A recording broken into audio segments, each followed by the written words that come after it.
बिस्मिल्लाहिर्रहमानिर्रहीम। अस्सलाम वालेकुम। कैसे हैं आप लोग? उम्मीद करती हूँ सब खैरियत से होंगे। तो आज भी है मेरी पहली वीडियो और मैं आज आप लोगों के लिए लेकर पेश हुई हूँ एक नावल जो कि आप लोगों में से कुछ लोगों ने नाम इसका सुन रखा होगा, लम्से जुनून। जी, तो आप कह रहे होंगे कि भाई ये क्या हुआ, कि ये क्या बात हुई कि आप तो सुना रही हैं हमें। तो कुछ लोग ऐसे होते हैं जो पढ़ना पसंद नहीं करते या उन्हें पढ़ने में थोड़ी सी हिचकिचाहट होती है या फिर कोई मसले मसाइल होते हैं, तो वो सुनना उनको ज़्यादा अच्छा लगता है नावल्स को। तो इसीलिए आज मैं अपना पहला नावल यहाँ पर लेकर पेश हुई हूँ जो लिखा गया है ज़ोया अली शाह के कलम से। तो चलिए स्टार्ट लेते हैं इसका, और रोज़ाना मैं आपको इसका एक एपिसोड दूंगी इंशाल्लाह। तो मुझसे बने रहिएगा, मेरे चैनल को सब्सक्राइब कर लीजिएगा मज़ीद एपिसोड्स के लिए। तो अपना पहला नावल आज स्टार्ट करते हैं। तुम लोग कोई काम ढंग से कर भी सकती हो या नहीं? मेरा ब्रांडेड सूट तुम लोगों ने जला के रख दिया है, इसके पैसे क्या तुम लोगों का बाप देगा? सॉरी बीबी जी, कसम से मैंने जानबूझकर नहीं जलाया। बकवास बंद करो अपनी, तुम्हारी सॉरी कहने से क्या मेरा इतना महंगा सूट ठीक हो जाएगा? ये मीरब की आवाज़ है ना? अब ये लड़की किस पर चिल्ला रही है? मीरब की माँ रफ़त बेगम इसके पापा मलिक ज़ुबैर से कहते हुए भागते हुए सीढ़ियाँ फैलाकर मीरब के कमरे में पहुँची थीं। मीरब के गुस्से बहुत तेज़ थी और इसके भाई की हद से ज़्यादा लाड और प्यार ने मीरब को बहुत बिगाड़ रखा था। अक्सर इसकी माँ इसके भाई से शिकायत करती थी कि तुम्हारे प्यार ने मीरब को बिगाड़ दिया है। मीरब मलिक ज़ुबैर जो बहुत ही मशहूर बिजनेसमैन था, इसकी बेटी थी। इसका एक भाई जो इससे हद से ज़्यादा प्यार करता था, उम्र में इससे 12 साल बड़ा था। इसका नाम शाहमीर मलिक था। ये मलिक ज़ुबैर और रिफ़त की पेश कीमती दौलत, इनकी 2 औलादें थीं। उन्होंने अपनी तरफ से अपने बच्चों की बहुत अच्छी तरबियत दी थी, मगर मीरब को शाहमीर की हद से ज़्यादा लाड प्यार ने काफ़ी बिगाड़ दिया था। शाहमीर ख़ुद बहुत ही सुलझा हुआ इंसान था। मीरब अपनी चीज़ों के लिए बहुत ज़्यादा पॉजिटिव थी और वो अपनी चीज़ों को किसी को छूने भी नहीं देती थी, फिर चाहे वो रिश्तेदार थे इसके कॉस्मेटिक्स की चीज़ें या फिर इसकी ज्वेलरी या इसके जूते। वो अपनी चीज़ों को किसी के साथ शेयर करना पसंद नहीं करती थी। मीरब, क्या हुआ है? क्यों चिल्ला रही हो? रिफ़त बेगम अपनी बेटी के रूम में दाखिल हुई तो वो घर की 2 नौकरानियों को लाइन में लगाकर खड़ी हुई थी। ये देखें, मेरा इतना महंगा ब्रांडेड सूट इन्होंने जला दिया है। मैं चिल्लाऊं नहीं तो और क्या करूं? मीरब अपनी माँ के आगे अपना फ्रॉक करते हुए गुस्से से बोल रही थी। तो मीरब, उन्होंने जानबूझकर तो नहीं जलाया होगा ना? अगर गलती से जल गया है तो इसमें इतना चिल्लाने वाली क्या बात है? गलती तो किसी भी इंसान से हो सकती है। मामा प्लीज़, आप तो हर बात ही नॉर्मल लगती है। ये लोग इतनी तनख्वाह लेते हैं तो इनका फ़र्ज़ बनता है कि हर काम ढंग से करें। मीरब, वो लोग अपना हर काम अच्छे से ही करते हैं। अगर आज गलती हो गई है तो माफ़ कर दो। मीरब की माँ इसे गुस्से से चुप करवा रही थी। आज मेरी फ्रेंड की बर्थडे है तो बताएं मैं क्या पहन कर जाऊँ? मीरब बेटा, आपके पास इतने सारे कपड़े हैं, कुछ भी और पहन लो। मुझे नहीं पहनने वो कपड़े। आपको अच्छी तरह से पता है मैं ड्रेसेस रिपीट नहीं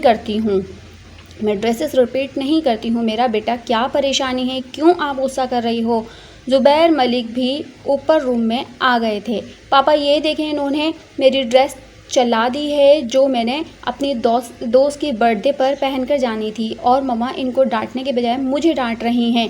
वो रोते हुए अपने पापा के जाकर गले लग गई। क्यों डांट रही हैं भाई आप मेरी बेटी को? मीरब के पापा ने मीरब की माँ को मसनूई गुस्से से डांटते हुए कहा। बहुत अच्छी बात है, आधा तो इसके भाई ने इसको बिगाड़ के रखा है, बाकी की कसर आप पूरी कर दें। मीरब की माँ ने सच में गुस्से से ही जवाब दिया था। आप मेरी बेटी को डांटा नहीं करें। और किसने कहा है कि मेरी बेटी बिगड़ी हुई है? मेरी बेटी तो बहुत समझदार है माशाल्लाह। बस इसी तरह से अपनी बेटी की तरफदारी करते रहा करें। जब इसको शादी करके दूसरे घर भेजेंगे तो एक काम करना कि आप दोनों बाप बेटा भी इसके साथ ही चले जाना। इसको ससुराल में आप दोनों की बहुत ज़रूरत पड़ने वाली है।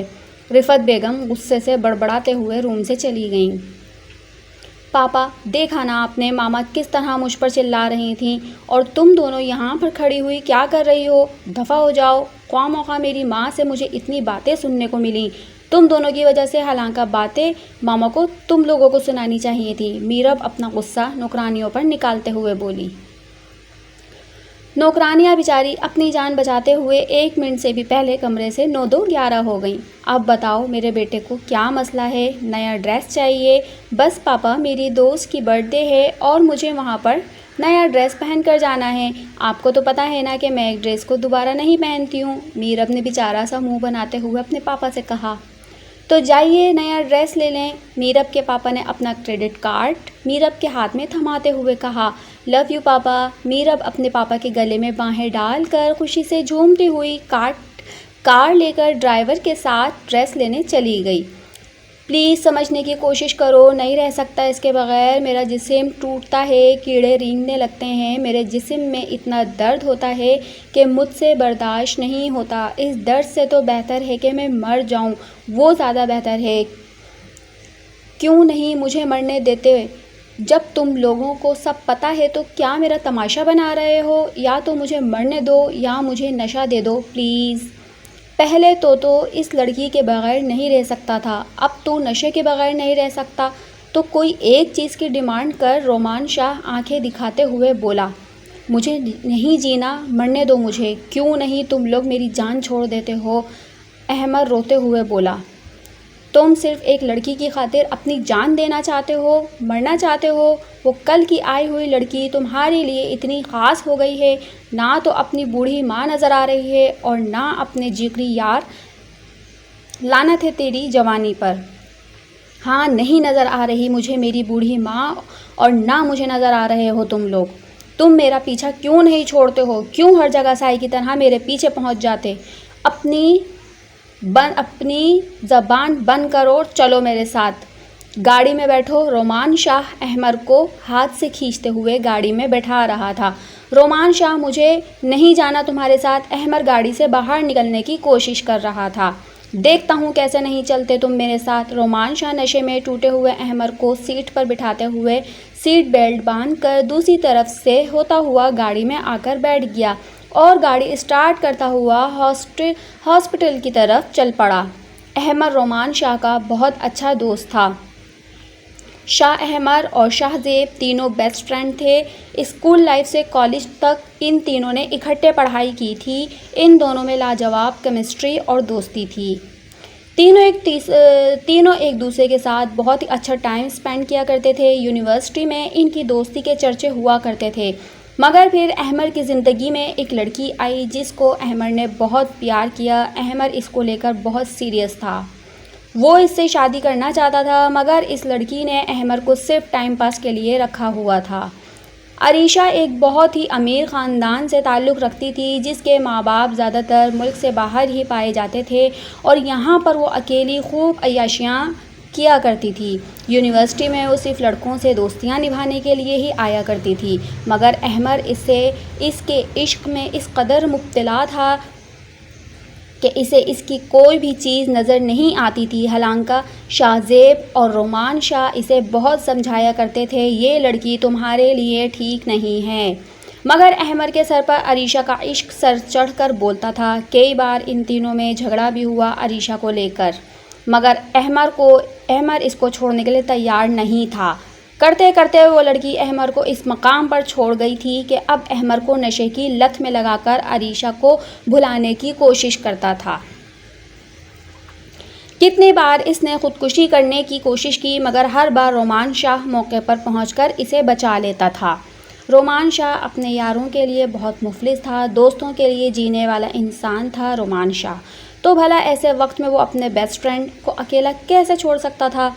अहमद यार, तुझे सच में अपनी बूढ़ी माँ नज़र नहीं आती जिसके जीने का वाहिद सहारा सिर्फ तू है? पता है वो मुझे फ़ोन करते हुए किस तरह तड़प कर रोते हुए मुझे बता रही थी कि तुमने फिर से खुदकुशी करने की कोशिश की है। रोमान, मैं क्या करूं, मेरे दिमाग से अरीशा नहीं जाती है। इसको भुलाने की बहुत कोशिश करता हूं, जितनी कोशिश करता हूं वो इतनी ही मुझे ज़्यादा याद आती है। इसको भुलाने के लिए ही मैं नशा करता हूँ, इसको भुलाने के लिए ही मैं मरना चाहता हूँ। अहमद बेबसी के साथ रोते हुए शर्मिंदा अंदाज से आंखें झुकाए हुए बैठा था। रोमान, तू तो मेरा यार है ना, तू मुझे अरीशा ला दो, मैं तुझसे वादा करता हूँ कि मैं नशा छोड़ दूँगा। अहमद बहुत उम्मीद भरी नज़रों से गाड़ी चलाते हुए रोमान शाह से बोल रहा था। रोमान शाह इन तीनों की टोली में इस टोली की जान था, वो अपने यारों के लिए कुछ भी कर गुजरने का जज्बा रखता था। ठीक है, तुम वादा करो कि तुम अपना इलाज करवाओगे और वो भी अच्छे तरीके से, और दोबारा कभी अपनी जान लेने की कोशिश नहीं करोगे। तो रोमान शाह ये वादा करता है कि अरीशा को वापस तुम्हारी ज़िंदगी में ज़रूर लेकर आएगा। रोमान शाह, मैं वादा करता हूँ मैं अपना इलाज ठीक से करवाऊँगा, बस तुम मुझे मेरी अरीशा लाकर दे दो। अमान शाह वादा करते हुए इसे हॉस्पिटल की तरफ अंदर ले गया, जहां डॉक्टर शाहज़ेब इनका वेट कर रहा था। डॉक्टर शाहज़ेब इनकी टोली का तीसरा दोस्त था। तीनों आपस में बहुत अच्छे बेस्ट फ्रेंड्स थे। अहमद शाहज़ेब ने हॉस्पिटल में दाखिल करवा दिया था। अहमद को शाहज़ेब ने हॉस्पिटल में दाखिल करवा दिया था, जहां पर इसका इलाज शुरू हो चुका था। अहमद के काफ़ी सारे टेस्ट हुए, जिनमें डॉक्टर ने ये बताया कि अहमद के जिस्म में 70% ड्रग्स का नशा फैल चुका है। ये जहर इसके बॉडी को 70% मुतासिर कर चुकी है, मगर डॉक्टर ने ये यकीन दिलाया अगर पेशेंट खुद कोशिश करे और अच्छे इलाज करवाए तो इसकी जान बचाई जा सकती है। रोमान, तुम अहमद को एडमिट करवाने के लिए कैसे मना कर लाए हो, क्योंकि वो इतनी आसानी से तो हॉस्पिटल में दाखिल नहीं हो सकता था। डॉक्टर शाहज़ेब रोमान शाह से हॉस्पिटल के बाहर खड़े ये पूछ रहा था। मैंने इससे ये कहा है कि अगर वो अपना इलाज अच्छे से करवा ले तो मैं इसे अरीशा वापस ला कर दूँगा। क्या तुमने अहमद से ये कहा कि तुम इसे अरीशा वापस ला कर दोगे? इससे तो बेहतर था कि इसे मरने देते, इसको ड्रग के नशे में। डॉक्टर शाहज़ेब गुस्से से बोला। शाहज़ेब, अगर यार की जान बचाने के लिए झूठ बोलना पड़े तो मेरे नज़दीक ये गलत नहीं है। मतलब कि तुमने अहमद को झूठ कहा है। नहीं कर सकते, नहीं। तुम्हें क्या लगता है कि मैं इस अरीशा जैसी घटिया लड़की को फिर से हमारे यार की ज़िंदगी में वापस लाऊंगा? थैंक गॉड, मुझे तो लगा सच में तुम इस घटिया अरीशा को अहमद की ज़िंदगी में वापस लेकर आओगे। डॉक्टर शाहज़ेब लंबी सांस लेते हुए शुक्र अदा कर रहा था। नेक्स्ट पार्ट के लिए मेरे चैनल को सब्सक्राइब करें, लाइक कर दें और प्लीज़